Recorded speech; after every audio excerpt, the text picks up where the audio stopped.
श्रोता प्रेमियों, मैं राम सागर शास्त्री आप लोगों के समक्ष रखने जा रहा हूं मृगमणि की कथा। देखिए, जिस समय महिष्मती नगर के है वंशी राजा सहस्त्रबाहु ने कामधेनु के लालच में परशुराम के पिता जमदग्नि का अपमान कर डाला और कामधेनु को लेकर अपने नगर को चला गया। उस समय परशुराम जी घर पर नहीं थे। जब इन्हें पिता के द्वारा सहस्त्रबाहु की करतूत का पता चला तो इन्होंने 21 बार पृथ्वी को क्षत्रिय विहीन करने की प्रतिज्ञा कर डाली और सहस्त्रबाहु पर विजय प्राप्त करने का उपाय पूछने के लिए सर्वप्रथम ब्रह्मलोक को गए। कि ब्रह्मलोक पहुंचे मुनिराई और सहस्त्रबाहु की कथा सुनाई। परशुराम ने ब्रह्मा जी से कहा, सहस्त्रबाहु ने हमारे पिता का अपमान किया है, इसलिए मैंने हयवंशी राजाओं को जड़ से मिटाने की प्रतिज्ञा की है। आज तो हम अपनी प्रतिज्ञा पूर्ण करना चाहते हैं कि आपन पूर्ण प्रतिज्ञा करी हम और कुलयुत सहस्त्रबाहु को मरी हम।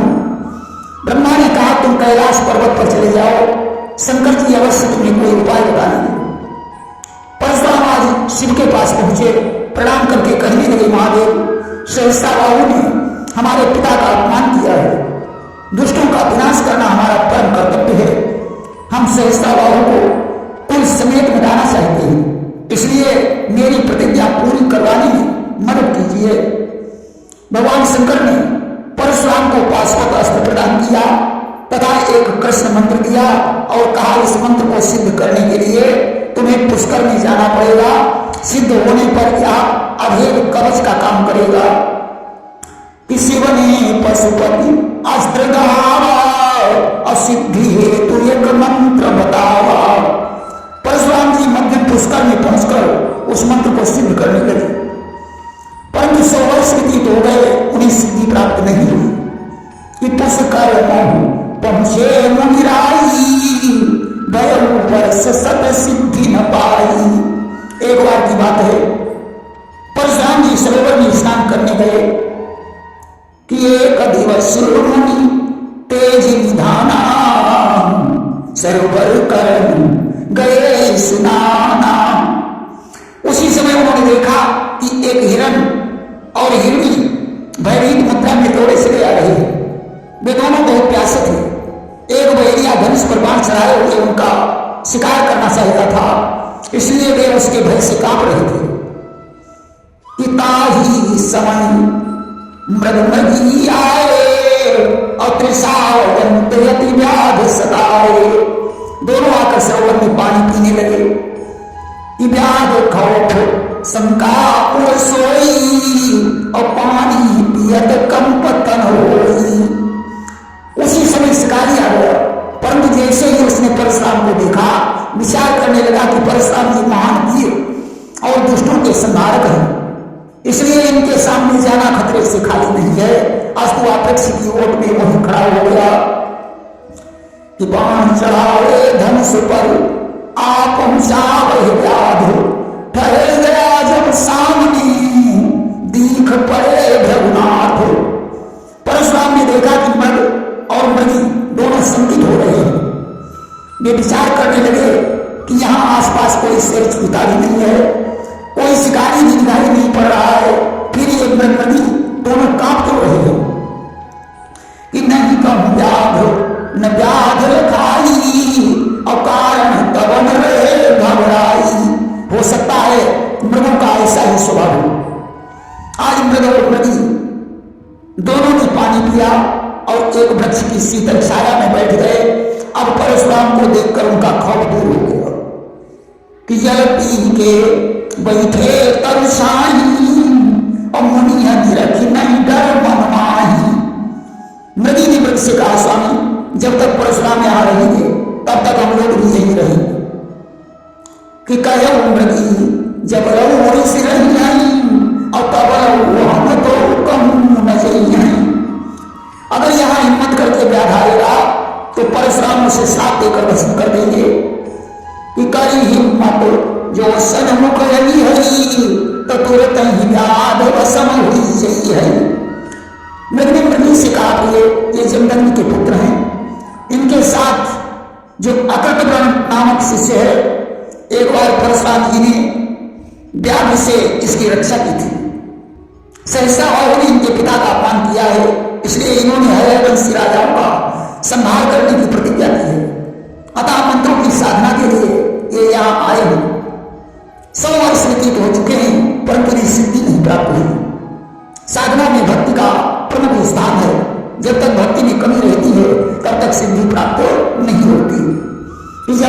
भक्ति माही कमताई और कवलम सिद्धि जाय नहीं बाई। मृग ने कहा प्रिय, शिव, नारद, सुखदेव, अम्बरीश, रंतिदेव, हनुमान और बलि को परमोत्तम भक्ति प्राप्त थी। उद्धव और गोपिकाओं को उत्तम भक्ति प्राप्त थी। वशिष्ठ, मनुवाद को मध्यम भक्ति प्राप्त थी। इसके अतिरिक्त अन्य सभी में कनिष्ठ भक्ति है। मृग ने मृग से पूछा, स्वामी परशुराम में कौन सी भक्ति है? मृग ने कहा प्रिय, परशुराम में मध्यम भक्ति है। इसलिए परशुराम को बिना भक्ति के हजारों वर्षों तक सिद्धि प्राप्त नहीं हो सकती है। मृग ने कहा, स्वामी तो इन्हें अतिशीघ्र सिद्धि प्राप्त होने का क्या उपाय है?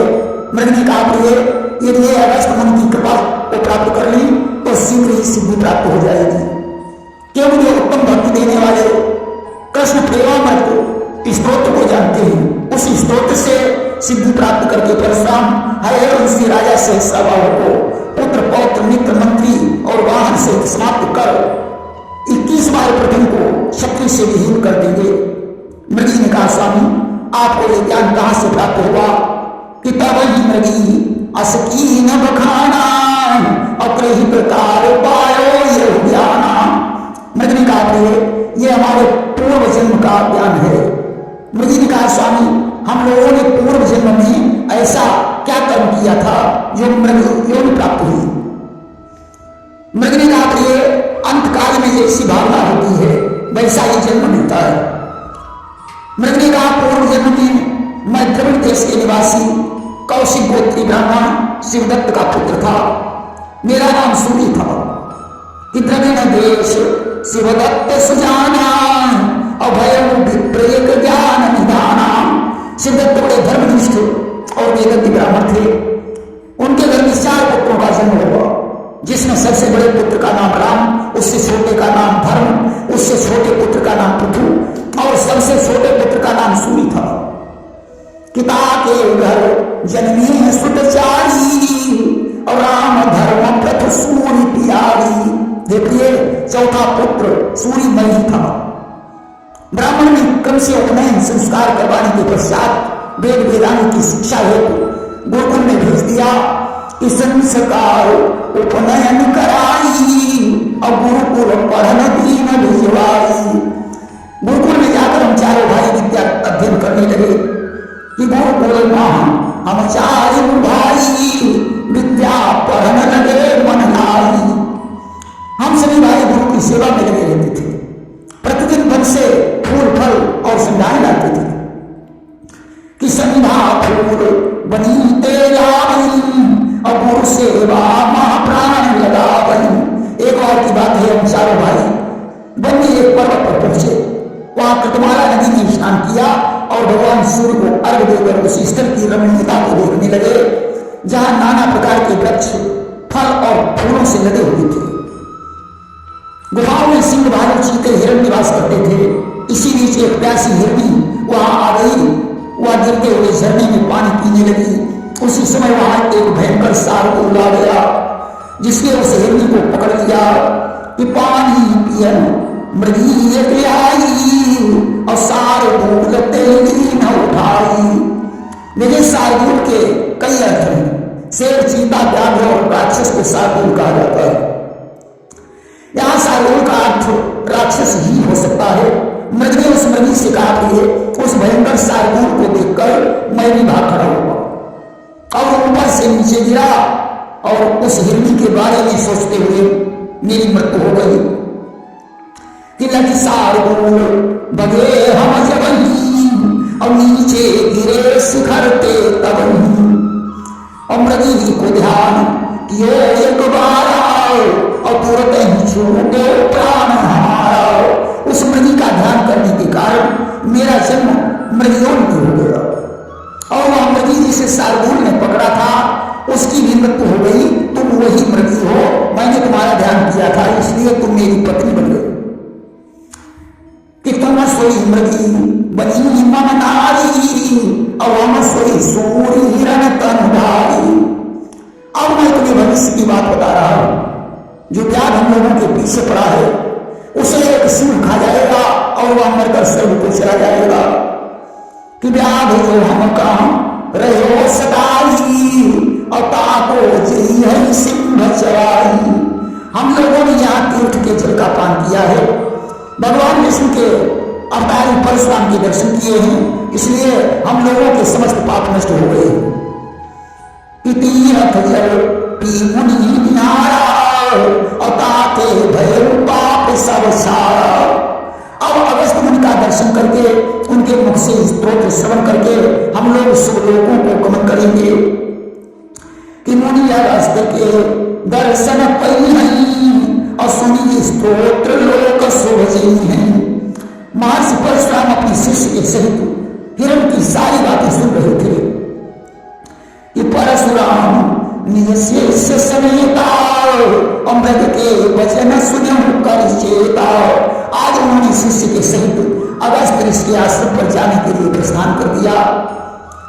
रास्ते में उन्हें सिंह द्वारा मारे गए व्याध के चिन्ह प्राप्त हुए। क्या देखकर उन्हें महान आश्चर्य हुआ। ऋषि अगस्त के आश्रम धावा और मार्ग मरे व्याध कम पावा।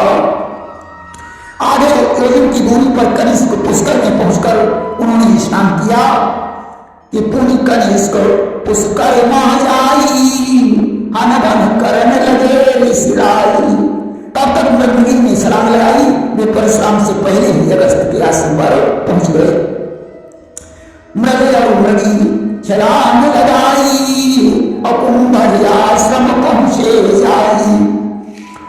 सरस्वती के तट पर कुंभ ऋषि का आश्रम था। वे ध्यान अवस्था में बैठे हुए थे। तब तक परशुराम जी ने जाकर उनके चरणों में प्रणाम किया और पिता के समेत अपना नाम लिया। कि मुनिवर की दंड प्रणाम और पितु समेत निज नामा। अगस्त ने अपनी आंखें खोलकर परशुराम को देखा और बैठने के लिए आदेश दिया। परशुराम ने अपना संशय प्रकट किया। कहने लगे गुरुदेव मुझे एक संदेह हो रहा है कि जैसे प्रकृति मैं मध्यम पुष्कर में छोड़कर आया हूं वैसे ही प्रकृति आपके आश्रम पर दिखाई पड़ रहे हैं। मैंने उनके मुख से मंत्र सिद्धि की चर्चा सुनी थी इसलिए आपके पास आया हूं। कृपया मुझे अपना शिष्य स्वीकार करके मंत्र सिद्धि करवाइए क्योंकि मुझे 100 वर्ष व्यतीत हो चुके हैं परंतु सिद्धि नहीं प्राप्त हुई। अगस्त ऋषि ने ध्यान रखकर देखा। वे सारा रहस्य जान गए। उन्होंने मृगी के पूर्व जन्म की सारी कहानी सुनाई और कहने लगे कि भक्ति 3 प्रकार की होती है। ये तीनों प्रकार की भक्ति के लक्षणों का ज्ञान करके यत्न करता है उसे शीघ्र सिद्धि प्राप्त हो जाती है। अगस्त ने बताया कि एक बार की बात है मैं शेष जी का दर्शन करने के लिए पाताल लोक को गया। एक बार बड़ी प्रेम विशाल और शेष दर्शन गए पताला। वहां भी जाकर देखा कि शेष नाम के चारों तरफ बड़े बड़े सिद्ध महापुरुष विराजमान हैं। बैठे सिद्ध पुरुष अप्राप्त कहीं अनंत ते जाना। संतानिक नारद गौतम जाजल्य वाल्मीकि वात्स्यायन आदि सिद्ध महापुरुष ज्ञान प्राप्ति के हेतु अनंत की उपासना कर रहे थे। पृथ्वी भी वहां शेष के सामने बैठी हुई थी, भगवान की कथाएं सुन रही थी। मैं भी वहां बैठकर विष्णु की कथाएं श्रवण करने लगा। वहीं शेष जी के मुख से मैंने कृष्ण प्रेमामृत स्तोत्र सुना था कि विष्णु कथा कही आई भगवान अप्रेमामृत स्तोत्र बखाना। यह स्तोत्र समस्त पापों का नाश करने वाला है। इसमें भगवान के 108 नामों का वर्णन किया गया है, इसलिए इसे अष्टोत्तर शतक स्तोत्र के नाम से भी जाना जाता है। यह स्तोत्र अष्ट सिद्धियों को देने वाला है। यमुना देव संहारी बलभद्रो प्रियानुजा पूतना जीवित सकटासुर भंजना। देखिए कृष्णदेव ने इस स्तोत्र की रचना की है। इसके प्रभाव से पुत्रहीन भी पुत्रवान बन जाता है। अगस्त्य जी ने परशुराम को जिस समय प्रेमामृत स्तोत्र सुनाया तो ये स्तोत्र पूरा होते ही स्वर्ग से एक विमान आया कि जब स्तोत्र बखाना और पवन स्वर्ग ते आज विमाना। सभी के देखते देखते इंद्र और मृगी मानव रूप में बदल गए और अगस्त्य तथा परशुराम को प्रणाम करके विमान पर बैठकर स्वर्ग को चले गए। इंद्र और मृगी मनुज तन धारा और स्वर्ग लोक मन कीन विहारा। आते यह देखकर परशुराम को बहुत आश्चर्य हुआ। अगस्त्य ने इंद्र और मृगी का पूर्व वृत्तांत पहले ही सुनाया था और परशुराम से कहा कि परम दुर्लभ एक स्थान है जहां वामन भगवान ने बलि को अनुग्रहित किया था। उन्होंने बलि से 2.5 कदम पृथ्वी मानकर 2 कदमों में ही तीनों लोगों को नाप दिया था। उनका शरण ब्रह्मलोक में गया था। वो ब्रह्मा जी ने उसे धोकर अपने कमंडल में डाल दिया जिससे गंगा की उत्पत्ति हुई थी। अतः तुम नर्मदा नदी के उत्तरी तट पर भगकक्ष नामक स्थान पर जाकर 1 माह इस स्तोत्र का पाठ करो, तुम्हें सिद्धि प्राप्त हो जाएगी। परशुराम ने वैसा ही किया। 1 माह के पश्चात भगवान कृष्ण उनके सामने प्रकट हो गए। स्तोत्र जपे मुनिराई और तत्क्षण प्रगटे कृष्ण कनाई। भगवान कृष्ण ने कहा तुम्हारा कार्य सिद्ध हो गया है। अब तुम सहस्त्राबाहु को मारकर अपने पिता के अपमान का बदला लेकर इस भूमि को शक्तियों से रहित कर डालो। सहस्त्राबाहु मेरे चक्र का अवतार है। आगे से इसमें युग में जब त्रेता आएगा तब मैं राजा रघु के वंश में राम के रूप में अवतार लूंगा। दिनेश बजारा ली हम माई राम अवतारा। उस समय मैं पृथ्वी को निश्चयहीन करके परम धाम को चला जाऊंगा कि निश्चयहीन जगत कर सारा परम धाम तुम करम दियारा। इतना कहकर भगवान कृष्ण ध्यान हो गए। अब परशुराम जी ने अपने शिष्य के सहित नर्मदा नदी के तट पर बसी हुई मनुस्मृति नगरी को प्रस्थान कर दिया और सहस्त्राबाहु के साथ युद्ध करके उसे समाप्त कर डाला। प्रेम से वृंदावन बिहारी लाल की जय।